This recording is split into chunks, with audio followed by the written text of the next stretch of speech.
Watch our asses, John. It's a scene that left officers shocked. And saw that there was some legs on the ground, saw that there was blood.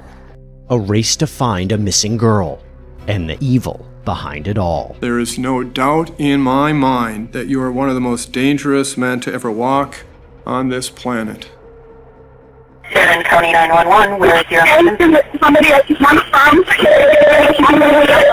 What you're hearing is the frantic call police received on October 15th, 2018. The call originated from the cell phone of Denise Closs from Barron County, Wisconsin.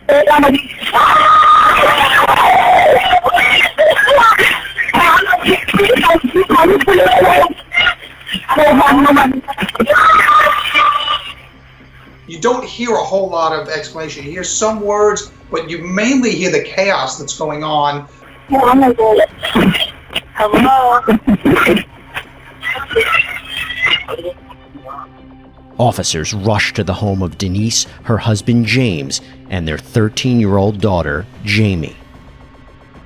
Somebody's down. Somebody's down. Sheriff's office, who's inside? Watch our asses, John. When authorities arrive just minutes after the 911 call, they find a gruesome sight. We got a dead body in this one. We got a body in here too. James and Denise Closs are shot dead. Dead body right at the front door. Heavy trauma to the face, gunshot, looks like a shotgun shell to the face. Found another one in the bathroom, almost directly straight back from the front door in the bathtub, dead. As for Jayme, Door's been breached. We're missing somebody. she's nowhere to be found. We're still missing a gun. We're missing a lot. A widespread search for the missing teenager ensues, with the FBI even offering a reward of $25,000 for information leading to Jayme's whereabouts. 2 people who brutally murdered and she was taken from the house. I mean, there isn't higher stakes than that ever. Unfortunately for investigators in the Closs family, with each passing day, the outcome for Jayme is getting worse and worse. Douglas County 911. Hi, I have a young lady at my house right now, and she says her name is Jayme Closs. On January 10th, 2019, over 2 months after the killings, Jayme Closs is suddenly found alive in Gordon, Wisconsin, an hour away from Barron. According to the caller, Kristen Kazinkis, her neighbor, Jeannie Nutter, found Closs. I was walking my dog, and we were almost home, and she was walking towards me, crying, saying, "You gotta help me, you gotta help me." Back on January 10th, 2019, the country breathed a sigh of relief. A woman named Jeannie Nutter tells police she found 13-year-old Jayme Closs alive in Gordon, Wisconsin, 88 days after Jayme was abducted from her home in Barron County. We would learn that Jayme escaped from her kidnapper, the man who also murdered her parents during that home invasion. Jake Thomas Patterson, a then 21-year-old ex-Marine. After Nutter identifies the suspect, Patterson is quickly located by authorities while in his car, and he immediately says, "I did it." I think Jake Patterson almost immediately confessed because he knew that if Jayme ever escaped, he was done for. We would learn he became infatuated with the 13-year-old after randomly seeing her getting on a school bus. It seems to me like he had this thing of wanting to abduct someone, a child, and this presented the opportunity for it. He something clicked in him, and it flipped a switch, and that was the moment. By his own admission, I think he was only in that house for 4 minutes or so. So to carry out this entire thing that quickly, it tells me that he had an objective. He knew what he was doing. He had a purpose and a focus. He needed to kill the father first because that's the biggest threat you're going to have.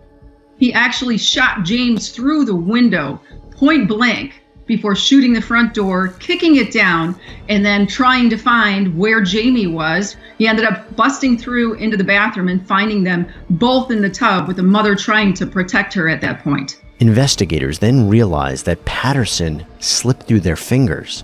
Let's go back to Deputy John Fick's dash cam. As he rushes to the Closs home on the night of the murders, notice the car on the left. That was Jake Patterson, driving with a stolen license, and Jayme tied up in the trunk, something officers even picked up on at the time. Back on January 10th, 2019, 13-year-old Jayme Closs stunned the world by miraculously escaping the home of Jake Patterson, the man who murdered her parents in cold blood and held her hostage for months. Patterson immediately confessed.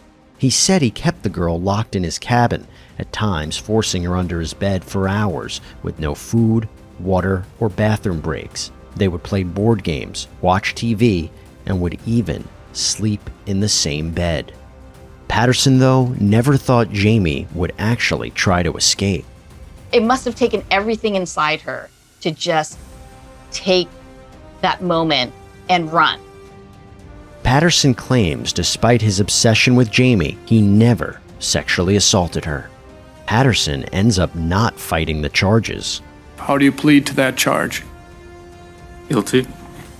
Guilty. In 2019, Jake Patterson pleaded guilty in a Wisconsin courtroom to murdering James and Denise Closs, as well as abducting their 13-year-old daughter, Jayme Closs, who incredibly escaped from her kidnapper. At Patterson's sentencing, it became a question of whether or not this man could ever get a chance at parole. My parents and my home were the most important things in my life. He took them away from me in a way that will always leave me with a horrifying memory. But there are some things that Jake Patterson can never take from me. He can't take my freedom. He thought that he could own me, but he was wrong. I was smarter. I watched his routine and I took back my freedom. I will always have my freedom and he will not. Your actions and the ideas that you had are not normal. They are shockingly not normal. I have no idea what rehabilitation could be provided for you. And these crimes rank as the most heinous and dangerous that I have seen either here or anywhere else in the state of Wisconsin, and perhaps the United States. There is no doubt in my mind that you are one of the most dangerous men to ever walk on this planet. Babler sentenced Patterson to 2 life terms without the possibility of parole, plus an additional 40 years.